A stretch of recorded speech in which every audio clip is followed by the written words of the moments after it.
العيد وروجي العراق تخمين من بيت سيباتي العراق ونية باتكي نية هكذا العراق دولته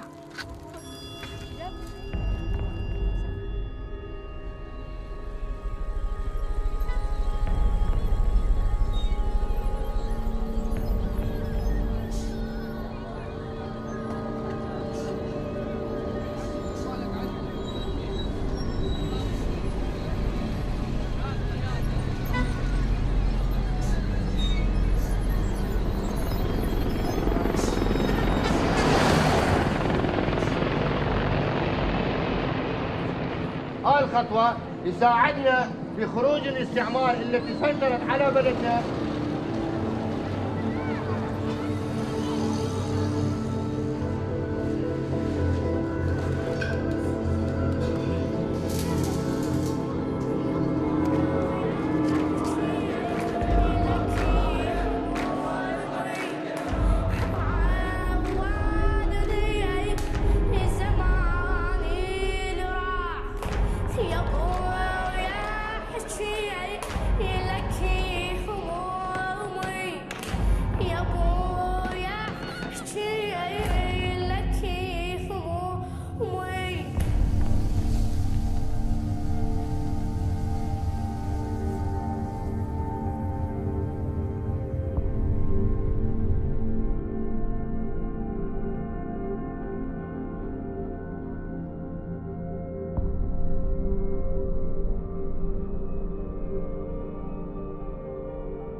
Let's just talk a little bit about the process of making the film itself and the challenges you had to face, and particularly you had the intimacy of the Baghdad parts and just getting into the life of Muhammad and his surrogate family and his school, and then secondly the tension in Nasiriyah and in the Shiite South. I mean, Iraq is probably listed as one of the most dangerous places for journalists to go, but you went in as a filmmaker and kind of a one-man band with the camera. I mean, talk about the challenges you had to overcome to get that.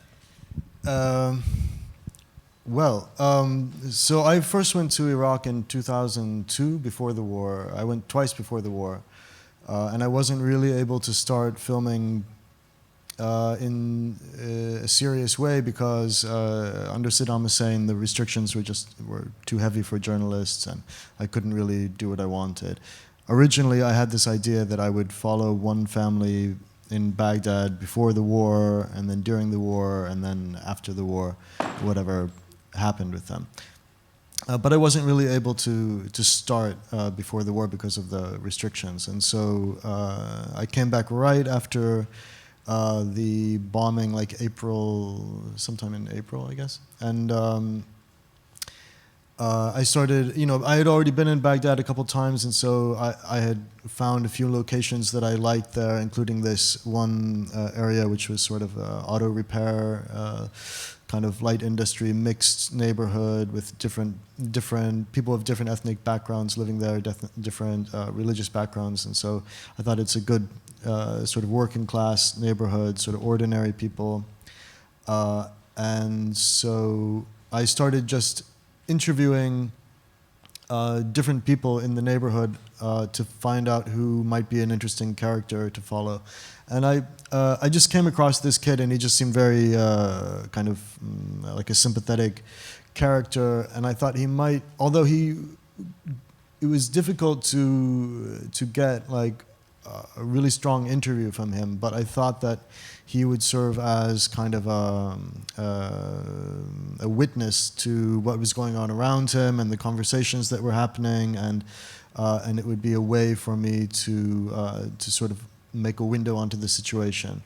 So I started filming with him in 2003, early 2003, and I continued probably until the end of the middle of 2004 or something like that. And actually, I filmed, in the end, I wound up filming 6 different stories in Iraq, all over the country, up in the north, down in the south, I was in Basra and in the marshes and different places. And here in this film there are 3, and there's an additional film I made from one of the other stories I filmed. So in the end, from the 6, I only made 4 complete films. But sometimes you can't use everything that you do, and so I wound up being in Iraq for 2 years until 2005, the spring of 2005, and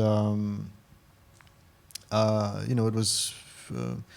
It became more and more difficult. Actually, in the first year I was there, 2003 until the spring of 2004, that first year wasn't as dangerous as it became later, obviously. A lot of Iraqis were really happy to have the regime gone, and they imagined that the United States was this super organized superpower who was going to come in and solve all of their problems and fix everything and set the country on some kind of stable track.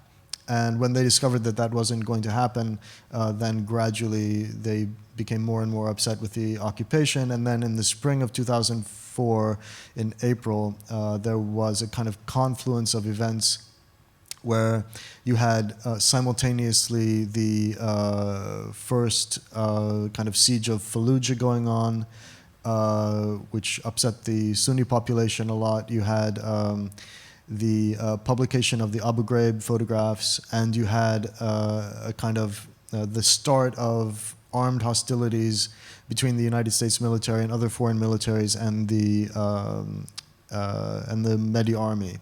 Militia. So simultaneously, basically all of the groups in the bottom part of Iraq started to really take up arms in earnest against the American occupation about 1 year into U.S. presence, and that's when things really got dangerous. But during that first year, it was dangerous, but it wasn't so dangerous that you couldn't work, obviously. And so, I lived in an ordinary residential house on a street corner near Mustansiriya University.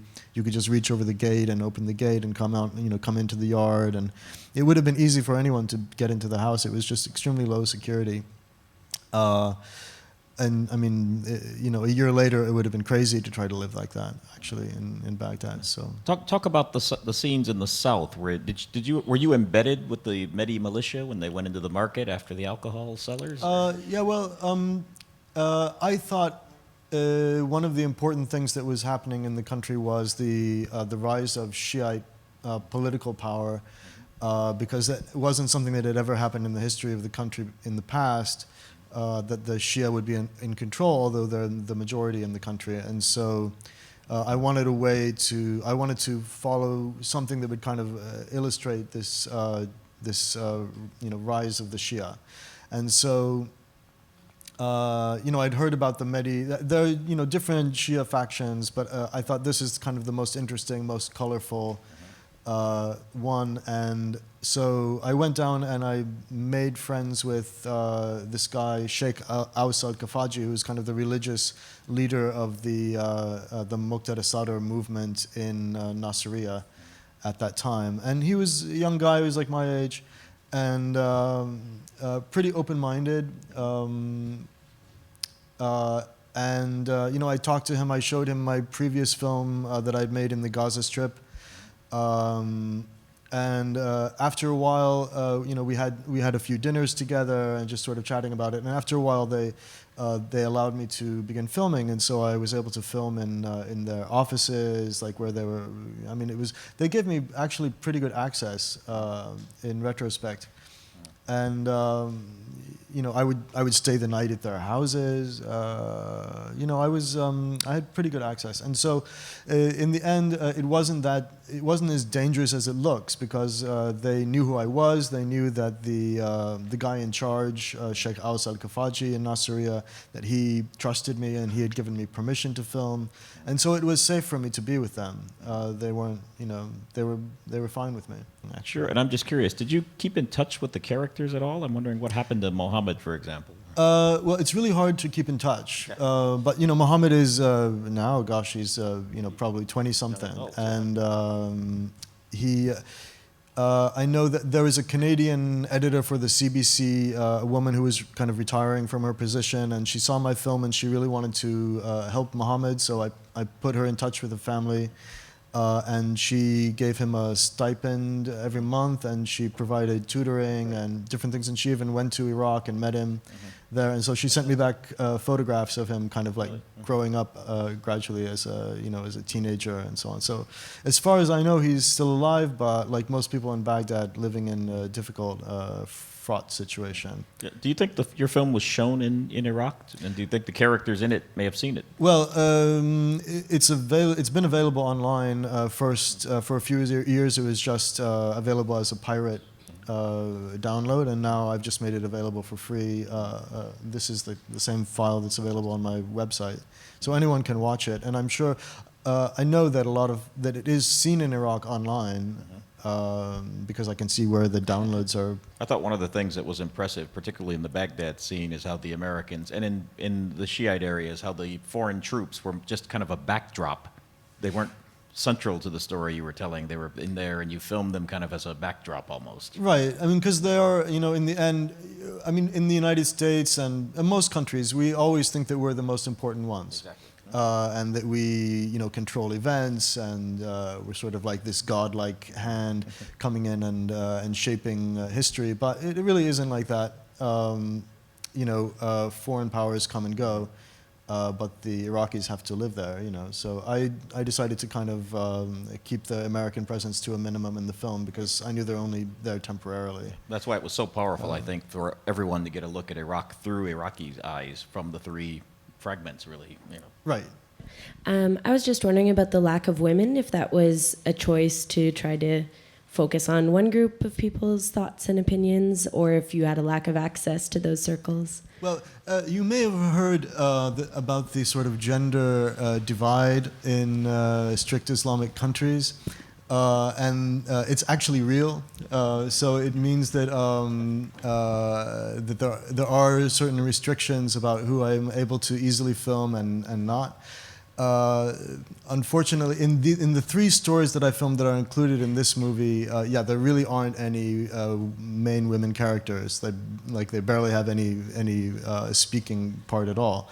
But I did make another story which is called Sari's Mother, which is going to be screened tomorrow, which does have a woman as the main character.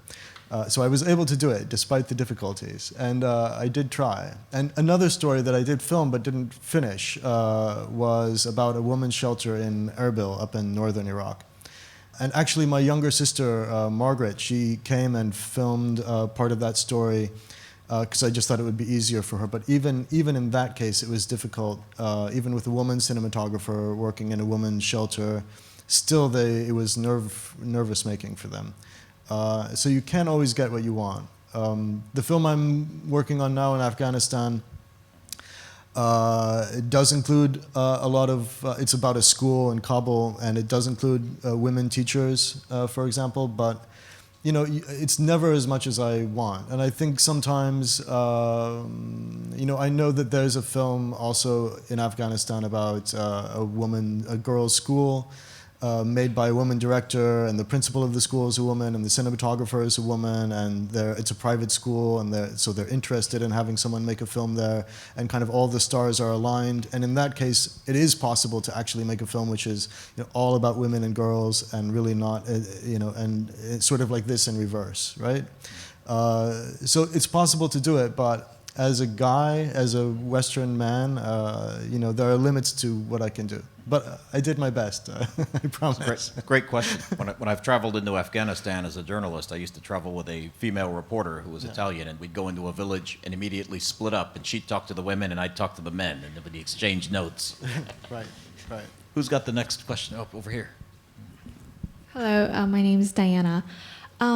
Two questions. One is you have very poignant interviews with the children. So I was wondering about how the process was to get them to articulate. And the second question is language barriers. Right, so I'm always working with a local translator. in these situations. Like every day that I'm filming, I'm always with a local person. There are 12 different translators listed. Some of them only worked with me for a short time. Some of them worked with me for over a year. And obviously I had different translators in the Kurdish areas and the Shia area. You have to have kind of the right translator for the particular subject that you're filming sometimes in a divided country like this. But so that helped a lot, right? I never translated anything in the moment while I was filming. I always just operated on body language, and after a while you do pick up enough of the language that you can kind of understand a bit of what's being said. But usually, the things that people say have less meaning than the things that people are doing and how people act. And so that's what I usually go by.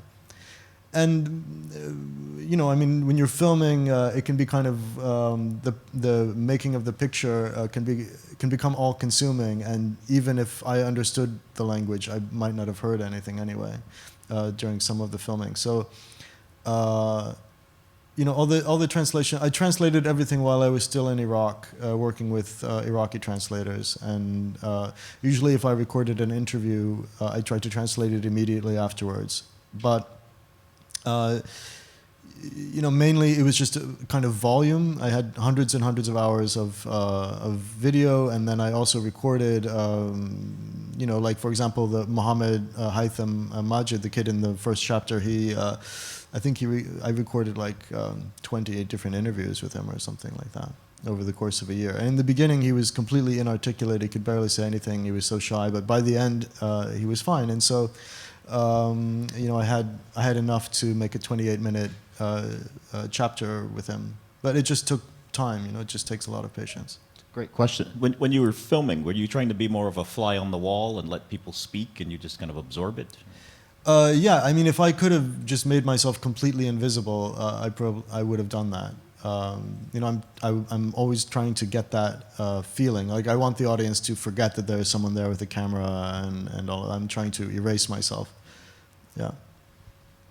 But I'm just wondering if there was some really unique quality that struck you that was really interesting to you, that brought you there, something about the country you fell in love with and something unique about it. Well, I fall in love with all the places that I go, I guess. But the reason, if you're asking what's the reason that I'm going to the country in the first place, I'm choosing the countries where I go because of their relevance to an American audience, mainly. Like I could make a film in any place. I could make a film on a farm in Kyrgyzstan or something like that. But for the average American audience, they might say, well, this is a nice film and it's very beautiful, but what does it have to do with me? After Iraq, I tried to start a new film in Iran, and I was there for 14 months before being kicked out. And then after that, I moved the same project to Pakistan and was kicked out during after the Osama bin Laden kind of scandal in Pakistan, and then moved it to Afghanistan. So really, I'm choosing the countries based on how important it is for Americans to understand it in order to have a better conception of their own foreign policy, I guess. Yeah. Could I just follow up on one thing? Sure. Is that one of the reasons why there was so many conversations about America's intent and what America's involvement was? Was it questions that you were asking to lead people into those conversations, or were you just standing back and listening to what people were talking about? Well, mostly I'm just standing back. I mean, people know I'm an American, so sometimes they make commentary on that's relevant to that. And people want to be understood also. I don't know exactly which part you're referring to, but in some cases people think that they're sending a message. In other cases, it's just conversation going on, and I'm, flying on the wall or what have you. Yeah. There was a scene that a couple of guys bullied the man, beat him down or something. Then how do you film it? In the marketplace. Right. So we kind of went over that, I think, earlier. That I spent time getting to know that group, and so they were okay with me filming, and it was an alcohol raid, so they're trying to arrest the people who are selling alcohol in the market, because they're trying to enforce, kind of Islamic, not Islamic law, I guess, but, sort of an Islamic way of living. And so they're arresting these alcohol sellers in the same way that, DEA agents might bust down doors and arrest, people selling crack cocaine somewhere. You know what I mean? It's, they have the same, they don't think they're doing something wrong. Right? They think that they're enforcing the law, I guess, and so because of that, they allow me to film, and it's not as dangerous for me as it seems on the screen, I guess. Yeah. And just one there. I have two questions. One relates to the editing process, because you, like you say, you did 28 or something interviews with just the kid. Well, so I can imagine that the editing process must be really difficult. So can you just give us a little bit about that? And the other question relates to the American thing. So I'm just curious about reception back home. Do you get any trouble for making a film where everyone's complaining about American imperialism? Well, so I'll answer the last part first. Actually, not everyone is complaining about American imperialism. The Kurds, for example, are saying God brought America to the Kurds, and they're generally happy because they didn't suffer as much because of the war, especially at that point. And so they were quite happy to see the fall of the Saddam regime, because the Kurdish population suffered quite a lot because of the Saddam regime. So I guess the thing that I'm showing in the film, I'm trying to be as realistic as possible about the reaction, the feeling toward the Americans, and it's varied. It's not uniform across the country and across ethnic groups, and everyone has their own opinion. So, if you go in and make a film where everyone says we're quite happy that the Americans are here, it just wouldn't be an honest movie. I didn't receive any problems in the United States. The film won all kinds of awards. It was nominated for an Academy Award and received good reviews everywhere. New York Times. I don't know. So it was. I didn't have anyone. I'm sure some people watch the film and they have this impression like it's an anti-American film or something. But I was really just trying to record what I found. And it's hard to get in trouble for that. It is possible, but you can always defend yourself by saying it's reality. If you can't deal with it, then it's your problem. I think we could pick a couple more if there are a couple more questions. Oh, the editing. I'm sorry. So editing. There's 300 hours of video and a lot of interviews, and so it took 8 months to edit, working with myself included, 3 people. So we were kind of in a small windowless room for 8 months. And the film came out. I don't know exactly how that happened. Do you have any production advice for filmmakers who might also be interested in filming in a foreign country, since you manned your own camera and was on the ground for so long? I wouldn't go in as a foreigner to a country that I didn't really know. And try to work, with a bunch of other foreigners, for example. I think it's really important to work with local people and really try to assimilate yourself as much as possible. If your goal is to understand the culture and and sort of get inside the place, that's the main thing. Is just finding really good local people to work with, I think. If you don't have good people helping you, you just never make a good project. The young Muhammad also was very articulate, political discourses like who America is and what they are doing, right? I was just wondering whether they knew you were an American during the process of interviews. I'm not one of these people who goes around with like a backpack with a Canadian flag on it or something like that.